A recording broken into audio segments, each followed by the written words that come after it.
जुर्माना तो मैं नहीं दूंगा। जुर्माना देने का अर्थ होगा कि मैं अपनी गलती कबूल कर रहा हूं। देखिए, गांधी जी से चंपारण में जज ने कहा कि तुम्हें छोड़ा जाता है 100 रुपए के मुचलके पर। गांधी ने कहा मैं 100 रुपया नहीं दूंगा। तो हम तो गांधी जी के रास्ते पर चलते हैं, हम भी जुर्माना नहीं देंगे। मेरी टिप्पणी ये है कि इस वक्त पूरा आदिवासी इलाका संसाधनों की लूट का इलाका बना हुआ है और वो एक युद्ध क्षेत्र में परिवर्तित कर दिया गया है। आदिवासियों के खिलाफ एक तरह की जंग छेड़ दी गई है। आदिवासियों के इलाके में भयानक सैन्यीकरण कर दिया गया है। सबसे ज्यादा सुरक्षा बल अगर आज कहीं है तो वो आदिवासियों के इलाके में है। और वहां वो आदिवासियों को सुरक्षा देने नहीं गए हैं, बल्कि वो वहां संसाधनों को पर कब्जा करने गए हैं। और वो वहां आदिवासियों की हत्या कर रहे हैं। आज से नहीं, 2005 से जब से सलवा जुलूम शुरू हुआ है, ये आदिवासियों की हत्याएं, उनकी महिलाओं की हत्याएं, बुजुर्गों की हत्याएं, निर्दोषों को जेलों में ठूंसना, ये लगातार जारी है।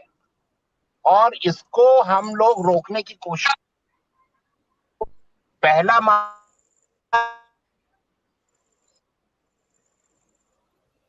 तो हम्म। ऐसे मामले सौंपे हैं जिसमें बलात्कार, हत्या, अपहरण पुलिस द्वारा किए गए हैं।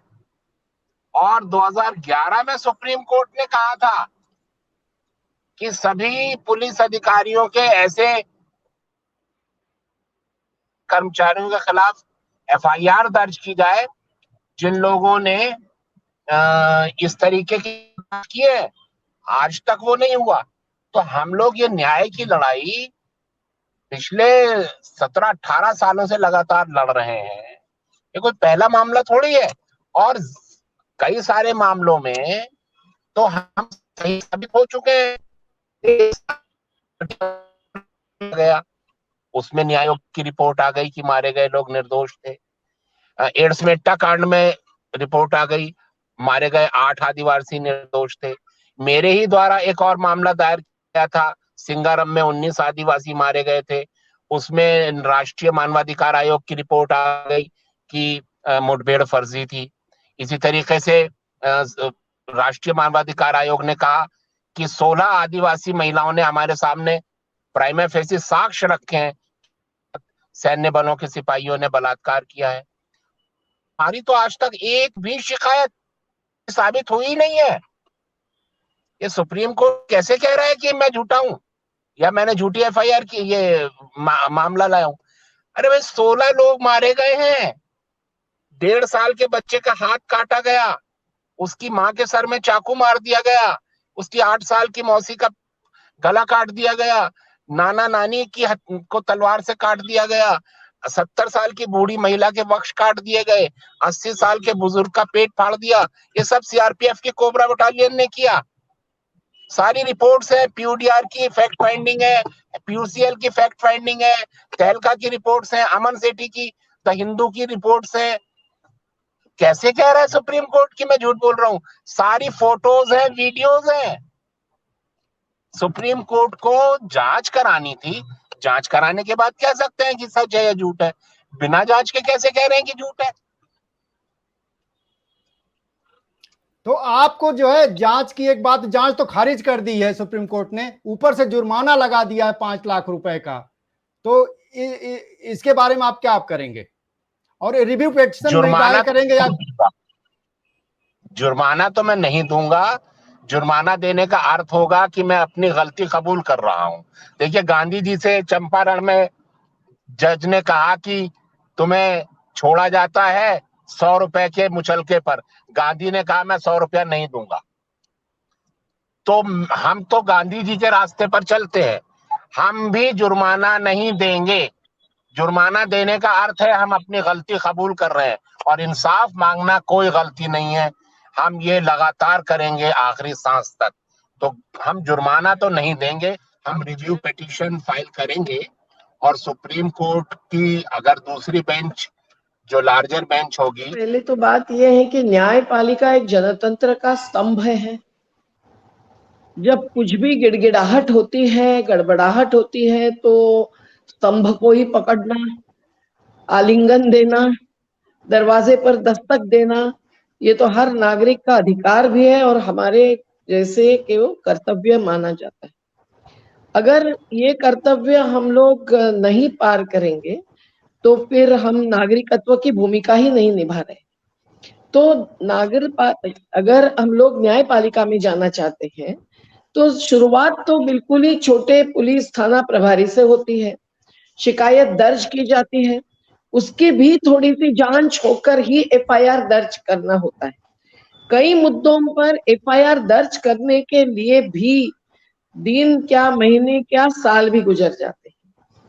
लेकिन जब वो चाहते हैं कि बस अब एफआईआर दर्ज करके आगे बढ़े, तब वो झट से आगे बढ़ते हैं। इसमें जांच के अभाव की बात ये स्पष्ट दिखाई देती है कि कहीं ना कहीं दबाव प्रभाव में ही पूरी प्रक्रिया शुरू होती है। अब अगर सुप्रीम कोर्ट भी जांच नहीं करता है तो फिर अब कौन सा न्याय मिलेगा, या केवल हम फैसले लेकर ही चुप बैठे, ये सवाल है। क्योंकि इतनी बड़ी बात जो हिमांशु कुमार जी ने उठाई, जिनका आश्रम हमने देखा है बस्तर का, दंतेवाड़ा का, जिन्होंने बहुत सालों तक उन आदिवासियों के साथ काम किया, तो चाहे वो सोनी सोरी हो, चाहे वो हिमांशु कुमार हो, जो वहां आदिवासियों के बीच रहकर पूरी हिम्मत से अगर बात उठाते रहे तो फिर निश्चित ही उनका सम्मान होना चाहिए। लेकिन जब उनको स्थानीय स्तर पर केवल दमन और अत्याचार का ही सामना करना पड़ता है तो अपेक्षा होती है कि उच्च स्तरीय न्यायपालिका से न्याय मिलेगा। लेकिन अब वो दिन चले गए हैं जहां जस्टिस पीएन भगवती जैसे हर बार एक कमीशन ऑफ इंक्वायरी गठित करते थे, धरातल की पूरी खबर लेते थे और खुद को पूरे ही ज्ञान के साथ, जानकारी के साथ जजमेंट देने के लिए तैयार करते थे। लेकिन आज ऐसी स्थिति दिख रही है कि जब हम लोग कोई भी अपराधी प्रकरण दर्ज करते हैं और अपराधी प्रकरण में अपराध किसने किया है इसके बारे में संदेह तो एफआईआर से लेकर याचिका तक प्रकट करना ही पड़ता है, व्यक्त करना पड़ता है। अगर वो नामंजूर हुआ कोर्ट को तो भले कोर्ट नामंजूर करे, डिसमिस करे और कहे कि नहीं, आपका फैसला आपके विरोध में गया है, लेकिन उसके याचिकाकर्ता को ही उस पूरे प्रक्रिया में दोषारोपित करना, ये तो पहली बार ही हो रहा है और ये बहुत ही गंभीर बात है। क्योंकि कहीं ना कहीं इसके आधार पर एक डरावने का माहौल और कोई भी आसानी से कोर्ट में जाकर व्यवस्था पर सवाल नहीं उठाए। गुजरात दंगे में व्यवस्था की भूमिका हो या फिर छत्तीसगढ़ के आदिवासियों की, निरपराध आदिवासियों के बच्चों की भी हत्या के में व्यवस्था के नुमाइंदों का, वो चाहे पुलिस बल हो, चाहे वो अधिकारी हो, चाहे वो राजनेता जनप्रतिनिधि हो, इनकी भूमिका, ये संदेह का मामला हो ही सकता है कि नहीं। अगर वो नहीं होगा तो कोई भी धारा लगेगी, कोई भी जांच संभव नहीं होगी और इसीलिए जो याचिका करता होता है उसका कर्तव्य होता है कि वो उंगली उठाए और दिशा निर्देश करे। सुप्रीम कोर्ट ने इस पर जांच की जो ड्यू प्रोसेस ऑफ लॉ जिसको कहते हैं हर बार, उसकी प्रक्रिया चलानी है, वो एक इन्वेस्टिगेटिव भूमिका होती है। आजकल इन्वेस्टिगेटिव जर्नलिज्म भी महेंद्र भाई आपके जैसे में बहुत थोड़े लोगों में बचा है। हम देखते हैं कि चंद मीडिया ही खोज करने के बाद खबर देता है, नहीं तो हमारे जैसे पर कोई भी झूठ मूठ आरोप के साथ एक एफआईआर लगा तो वो पूरा वायरल हो जाता है, क्योंकि एक कोई आर भारत शुरू करता है और भारत भर फैलाता है। तो इस प्रकार का इन्वेस्टिगेटिवनेस अगर मीडिया में भी खत्म करने की एक साजिश चलती है तो क्या न्यायपालिका भी इन्वेस्टिगेटिव जुडिशियरी और इन्वेस्टिगेटिव जूरिस्प्रूडेंस इसका महत्व नहीं मानते हैं? तो मुझे लगता है कि फाली नरिमन की ऑटोबायोग्राफी अगर हम देखेंगे तो हम लोग बहुत कुछ समझ सकते हैं कि कितने सारे फैसलों में ये जांच का अभाव है। पर अभी जो कार्यकर्ताओं को दोषारोपित करने की बात है, वो तो बिल्कुल ही सामाजिक निस्वार्थी कार्यकर्ताओं को दबाने की कोशिश है। लेकिन दबाए नहीं जाते हैं हिमांशु कुमार जैसे, तीस्ता सेटलवाड जैसे, अनंत तेलतुंबड़े जैसे, सुधा भारद्वाज जैसे, फादर स्टैन सैमी जैसे कार्यकर्ता। लेकिन जनता कहीं ना कहीं डरती है क्या, ये सवाल है। और जनता के नुमाइंदे जो रहते हैं, जनता और सरकार के बीच में जो दुआ बन के रहते हैं और जो अहिंसक और सत्याग्रही मार्ग पर ही डटे रहते हैं, उनको भी इस प्रकार से आरोपित करना ये बहुत ही अन्यायकारक बात है। हमारे ऊपर जो एफआईआर दाखिल किया है वो व्यक्ति को तो हमने अभी तक देखा नहीं है। प्रोफाइल में उन्होंने कहा है कि आरएसएस और अखिल भारतीय विद्यार्थी परिषद से जुड़े हुए हैं, तो लोग और भी बहुत कुछ जानते हैं। खैर वो बात एक है, पर एफआईआर शिकायत के आधार पर दर्ज होता है। प्रिलिमिनरी इन्वेस्टिगेशन के बिना 420 जैसा आरोप लगाना ये बहुत बड़ी एक साजिश तो नहीं है। पुलिस प्रशासन क्या गुलामी के जैसे पेश आता है?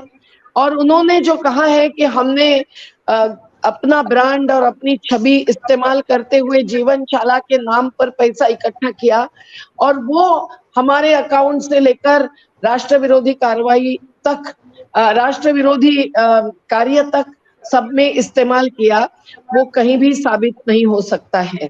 हम लोगों का पूरा ऑडिट है, अकाउंट्स है, और इसीलिए तो ट्रस्ट बनाया कि हम पारदर्शी रहे, हम जवाबदेही रहे। लेकिन हमारे कागजात देखेंगे कौन और कब? आज भी पुलिस यही कह रहे हैं कि उन्होंने कागजात पेश करना बाकी है। अरे तो फिर आप एफआईआर किस आधार पर दर्ज करते हैं? हिमांशु जी, क्या माना जाए कि पिछले दिनों जो आपका फैसला रहा बस्तर फिर लौटने का, और फिर एक बार जो पुराना दौर था, लगता है सत्ता पक्ष को, व्यवस्था को खड़ा हो जाएगा और आप फिर जो है सामने खड़े हो जाएंगे सिक्योरिटी फोर्सेज के और कारपोरेट का जो पूरा अभियान चल रहा है उसके, इस तरह इसको भी मद्देनजर रखते हुए इस तरह फैसला आया है, इस रूप में देखा जा सकता है? जी बिल्कुल, देखिए हमने तो अपनी लड़ाई कभी बंद करी ही नहीं है। तो अभी लेकिन जब मैं बस्तर लौटा हूँ उसके बाद तो बिल्कुल डर उनका बिल्कुल वाजिब हो गया कि अब ये वहां पहुंच गया है। और पहुंचते ही वहां पर 2-3 मामलों में हमको प्रेस कॉन्फ्रेंस करनी पड़ी, पीड़ितों के साथ जाकर के अदालत में केस फाइल करे हम लोगों ने। तो उससे नया एक जो उनका डर था वो वास्तविक बन गया कि ये फिर से वापस आ गया है और फिर से वही सारा काम शुरू हो जाएगा और फिर से अड़चने शुरू हो जाएंगी। तो मेरा वापस लौटना उसका एक कारण है। जी बेशक। मेधा जी, तो ये भीमा कोरेगांव जैसा ही एक बड़ा केस बनाने की तैयारी चल रही है। जी जी बिल्कुल आप सही कह रहे हैं। बिल्कुल बिल्कुल बिल्कुल। मेधा जी, क्या माना जाए कि इस समय सत्ता डरी हुई है, खास करके जिस तरह से श्रीलंका में तस्वीर श्रीलंका के सामने आ रही है और इस देश के अंदर भी आंदोलन खड़े हो रहे हैं, किसान आंदोलन अभी गुजरा हम लोगों के साथ, फिर सामने जो है युवा अभी सड़क पर आ गए थे। सत्ता डरी हुई है, उनको लगता है कि इस तरह जो एक्टिविस्ट हैं जो उसको लीड दे सकते हैं उनको पहले दबाया जाए, उनको डराया जाए और तब इस चीज को रोका जा सकता है। कुछ इस तरह की भी मंशा है क्या? बिल्कुल, ये डराने के बाद कायरता का ही प्रतीक है, ये महात्मा जी ने कहा ही था। लेकिन फिर भी निडरता से जो भुक्तभोगी समुदाय है, जो आदिवासी जिनका जंगल, जमीन, जल छीना जा रहा है, हस्तांतरित किया जा रहा है, अधिग्रहण की भी प्रक्रिया नहीं होती है और रोजगार तो छीना गया ही है। और जिस कारण रोजगार छीना गया वो कारण अगर कोई वायरस है तो सबसे बुरा वायरस तो है कॉर्पोरेटाइजेशन। और जिसकी घुसपैठ से क्या हो रहा है, जिसकी घुसपैठ से ही ये हो रहा है कि युवाओं को अब केवल बेरोजगारी के खिलाफ एक प्रतीकात्मक प्रदर्शन करने से आगे बढ़ने की इच्छा हुई। हम तो किसी भी प्रकार की हिंसा को नकारते हैं, जरूरी नहीं मानते हैं, उससे सुलझाव नहीं आएगा ये मानते हैं। पर गांधी जी के रास्ते पर चलने के बदले वो जबकि मुट्ठी भर उद्योगपतियों के हाथ में बहुत बड़ी देश की संपदा देना, उन पर न वेल्थ टैक्स लगाना, न नॉन परफॉर्मिंग एसेट्स पर कोई कार्यवाही करना और उनके कर्ज माफी करना, ये सब जो उनको करना है उस सब पर सवाल उठाने वाले वो नहीं चाहते हैं कि उनके रास्ते में कोई भी प्रकार का अड़ंगा खड़ा करे।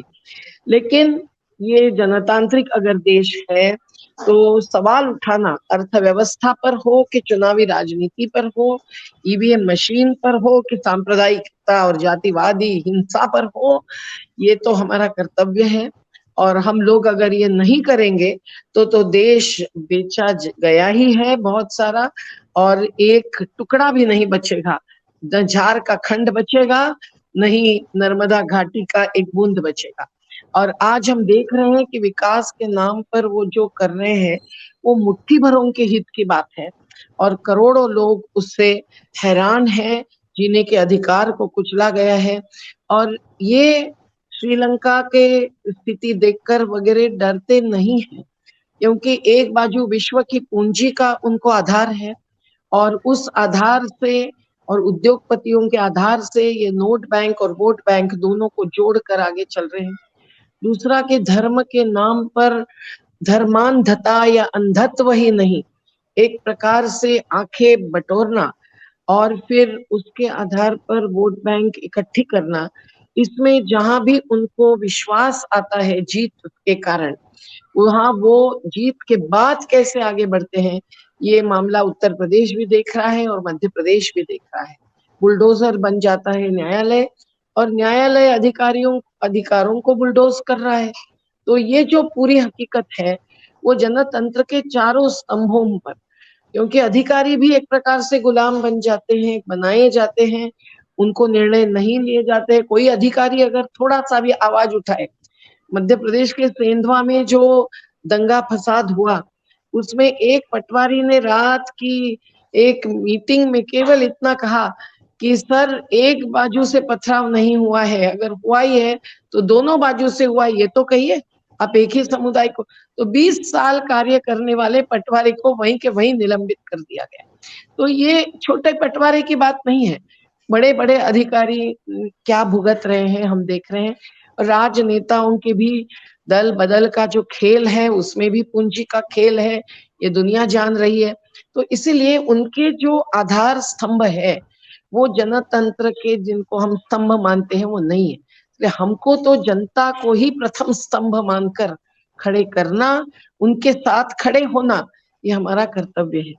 जनता इसके कारण, हमारे अंदर जाने के कारण अनाथ महसूस करेगी, हवालदिल हो जाएगी या और जोर से आगे बढ़ेगी, ये सवाल है। तो हमारी जिम्मेदारी वो भी है कि हम सच्चाई क्या है और झूठापन क्या है इसके बारे में लोगों को प्रबोधित करें और तैयार करें आवाज उठाने को।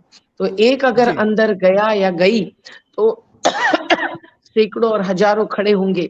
ये जब तक नहीं होता है तब तक इस प्रकार की सत्ताधीशों को चुनौती देना मुश्किल है। चुनावी राजनीति से चुनौती देना आजकल मुश्किल हो रहा है, क्योंकि जीत हार एक दिन में पलट जाती है। ईडी जैसे हथियार इस्तेमाल किए जाते हैं। ईडी की नोटिस भी हमको नहीं आई तो भी ईडी की जांच होकर ऐसा निर्णय, ऐसा मालूम पड़ा, इस प्रकार का प्रचार हो जाता है। वो प्रचार कौन सा टीवी का माध्यम करता है, कौन सा अखबार करता है जो सत्ताधीश पार्टी से जुड़ा होता है, ये भी हम लोग देख रहे हैं। और इसीलिए झूठे आरोपों को साबित करने तक फादर स्टैन स्वामी चले जाते हैं और बाकी लोग बदनाम होकर, जेल बंद होकर कार्य बंद करने के लिए मजबूर किए जाते हैं। ये पूरी एक कैनवास है और उस कैनवास पर हम लोग एक बिंदु नहीं, केवल एक बहुत बड़ा हरा रंग किसानों का हो या खून का लाल रंग हो, हम हमारी आइडियोलॉजी को ये दोनों मुद्दों पर एकत्रित लाकर कैसे चितारते हैं आगे का भविष्य, जन आंदोलनों का ही नहीं पूरे देश का, हर नागरिक का, ये हमारे सामने चुनौती है। बिल्कुल, मेधा जी ने अपने तरीके से देखिए इशारा कर दिया और वही मैं आखिरी सवाल के तौर पर भी पेश कर रहा हूं, बाकी लोगों की राय इस पर जरूरी है। क्या माना जाए कि इसमें जो आखिरी एक उम्मीद थी न्यायपालिका, वो भी अब जाती रही, सत्ता पक्ष के साथ वो नाभिनालबद्ध हो गई है। अब इसमें जनता ही एकमात्र रास्ता है सड़क ही एकमात्र जो है विकल्प है और जनता गोलबंदी ही आखिरी कहिए तो हमारे पास विकल्प है। इस रूप में देखा जाए। हिमांशु जी आधा मिनट में आप लोग अपनी बात रखें। हिमांशु जी। देखिए, ये कोई परमानेंट फेज नहीं है कि हमेशा ऐसा ही रहेगा, ये फेज जाएगा। न्यायपालिका हमारी है, वो हमारे आने वाली पीढ़ियों के लिए है, और लोकतंत्र, संविधान, सारी चीजों की रक्षा की जाएगी, सबको बरकरार किया जाएगा। ये लोग जो इसको नष्ट करने वाले लोग हैं, ये हारेंगे, जाएंगे। लगता है। और जी मेधा जी, आप कुछ कहना चाह रहे हैं? नहीं, बिल्कुल, मैं भी यही कह रही कि हम लोगों को न्याय व्यवस्था खत्म करना ये हमारा उद्देश्य नहीं है। ये स्पष्ट करते हुए जो आज कहीं दीमक लग गई है तो उसको निकालने की ही पूरी तैयारी करनी चाहिए। जन आंदोलनों का उद्देश्य भी यही होता है। हम लोग कोई विदर away the state should विदर away ये कहने वाले लोग नहीं है। अगर वो हम कहते हैं तो हमको एक वैकल्पिक पूरी व्यवस्था बतानी पड़ेगी। वो क्या हम लोग ग्रीक गणराज्य जैसे चलाएंगे या हम लोग स्वराज्य पर ज्यादा भर देंगे तो उसमें जन अदालत हो या और जल नियोजन हो। हर चीज में हम लोग एक छोटी इकाई के तहत ही पूरी विकास की अवधारणा सोचेंगे। जो गांधी जी ने बताया हुआ रास्ता था, जो करियप्पा ने बताया हुआ रास्ता था, लेकिन आज इतना आगे बढ़ गया है बाजार और पूंजी का मामला कि देश और विदेश के जो हमले हो रहे हैं वो विचारों पर है, वो संस्कृति पर है, जो जीने की प्रणाली पर है और जो पूरे विकास की अवधारणा, राज्य व्यवस्था और अर्थव्यवस्था पर है। तो इस स्थिति में हम लोगों को कब बुनियादी परिवर्तन लाना संभव होगा कोई कह नहीं सकता है। लेकिन आज जब तक हम जिंदा हैं तब तक हम लोग अन्यायग्रस्तों का सहारा बन के रहे और हम लोग हिम्मत और कटिबद्धता के साथ जो हमको सच लगता है उस सच का आधार लेकर ही बोले, चाले और कार्य करें। ये अगर हमारी ख्वाहिश और तैयारी है तो मुझे लगता है कभी ऐसा भी होगा कि पूरे जेल भरो का कार्यक्रम करके पूरे बुद्धिजीवी, श्रमजीवी, साहित्यिक, कलाकार जो भी सामाजिक दृष्टि से बांधिल रहते हैं वो भी हम सब के साथ खड़े हो जाएं। क्योंकि पहले ये चित्र अधिक दिखाई देता था, अब जो सच्चाई से फेक न्यूज को एक्सपोज करते हैं वही जेल में जाते हैं। तो ये निश्चित ही गंभीर मामला है। पर जब बीच में 4 न्यायाधीश ने बाहर आकर एक प्रेस कॉन्फ्रेंस की थी तब भी थोड़ा हिल गया था। आज अगर सीजेआई रमन्ना जी कहते हैं कि कॉन्टेम्प्ट ऑफ कोर्ट का बोझ सरकार पर हो गया है, पर वो क्यों हो रहा है? क्योंकि न्यायपालिका के आदेश हो या कानून हो उसका पालन नहीं हो रहा है और जिनका पालन उन्हें नहीं करना है वो कानून ही बदल रहे हैं। वो अभी जंगल का हस्तांतरण का कानून बदल गया तो ग्राम सभा का अधिकार छीना गया है।